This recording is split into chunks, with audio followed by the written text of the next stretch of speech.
Hello everyone, welcome back to another episode of Francis Entertainment Center.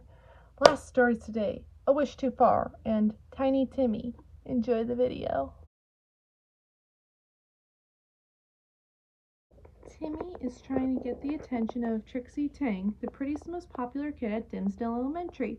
The bus driver announces the arrival of Trixie onto the bus, who walks down the aisle greeting her friends Tad, Chad, and Veronica. When Timmy tries to say hello to her, she passes by him and regards him as an empty bus seat. His attempts are foiled again at lunch. The popular kids refuse to let him sit at their lunch table. Instead, they just glare at Timmy. When he refuses to leave, they pick up their lunch table and moved it to another location. When Timmy tries to access a special popular boys bathroom, a bouncer blocks his entry and explains that Timmy and his friends are on the bottom of the chart, below the popular kids, jocks, and unpopular kids. Back at home, Timmy complains about this to Cosmo and Wanda, who say that Timmy is 99.9% of their chart and the other 1% is also Timmy, but there is not convincing enough to him. So Timmy decides to use his fairy godparents to wish himself some cooler clothes, cool sneakers, jewelry, sunglasses, and perfect teeth, despite Wanda warning him that he'd be making friends for the wrongest reasons.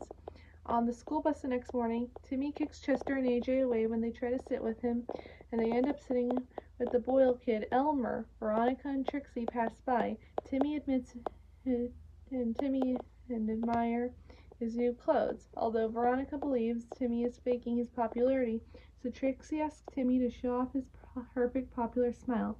Timmy's teeth are so bright they temporarily blind Veronica. After school, the popular kids are discussing what they should do next.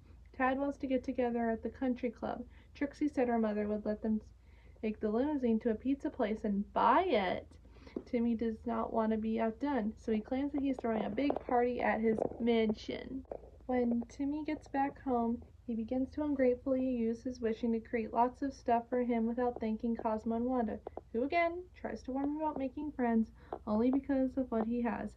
As a result, he's summoned by Fairy Court, where Jorgen von Strangle acts as his persecutor instead of prosecutor, and Cosmo posts into a lawyer, fireman, laser technician to act as Timmy's legal defense. The other fairies give him a choice between his godparents and keeping the cool stuff he wished for and his popularity. Timmy realizes that his wishes were selfish and apologizes for his godparents so he could keep them. However, before the judge can declare him innocent, Jorgen threatens the judge to declare Timmy guilty by brandishing his wand in the judge's face. He's then transported back to his house alone, and the kids are arriving at his house for his party. Timmy realizes he still has all the popular stuff and still has a shot at being popular. However, his godparents are now gone and realizes that popularity isn't worth it.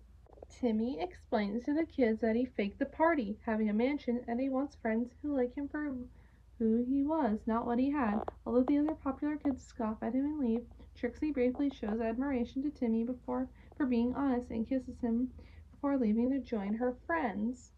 Everyone but Timmy, Chester, and AJ and Elmer are invited to a party at Tad and Chad's yacht. Elmer, the Boyle kid, also walks off sad and alone, so Timmy befriends him and gives him his pink hat. Timmy tells Elmer that he's the backup Timmy should the real Timmy ever fail to fulfill his duties. Cosmo, Wanda, and the judge of Fairy Court witness Timmy's selfless act, and he agrees to grant Cosmo and Wanda back to Timmy. Jorgen is reluctant to agree at first, but quickly caves in when Wanda gives him an angry glare. However, he states he'll do it under one condition. Later, Timmy is shown depressed that his godparents are gone and decides to clean up the party stuff. Suddenly, Cosmo and Wanda appear and tell Timmy by standing up to the popular kids. The judge gave Timmy a second chance. Cosmo and Wanda throw their own party for Timmy, although to punish Timmy for being selfish, Jorgen puts a humongous boil on Timmy's face, same as Elmer's. After Timmy covers with his hat and prepares a party for Cosmo and Wanda, as he is about to give tea, his hat falls off Timmy's boil, much to Cosmo and Wanda's disgust. Bouncer then comes and says if they explain the chart, and the fairies do,